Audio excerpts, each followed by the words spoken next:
Was Tony Stark the leader of the Avengers? Because you obviously have the excellent leader Steve Rogers. And if you ask Thor who was the leader, Thor would say Thor. And to start with the negative stuff, Tony Stark didn't tell the team about Ultron. He was a bad communicator. Tony often did what he thought was best. That was his leadership style, but he often did a lot of those things without informing everybody. And even after the Ultron debacle, Tony doubled down and went another step forward to create Vision without telling them.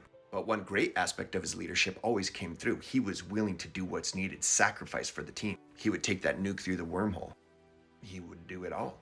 And truthfully, his brain was always working to try to make the team better, to make the world better, to build time travel. His contribution of tech to the team was huge. Tony Stark also graciously funded the Avengers, their salaries, their life insurance, their health insurance, their homes, places where they could live and practice and grow stronger, Avengers headquarters. Tony led more by example, sometimes bad example, more so than he did by authentic words and honest leadership. And look at his leadership in Civil War. He took a huge political stand and many followed him, and many of you think Tony was right. Who followed his leadership? People like T'Challa, although that's a complicated one.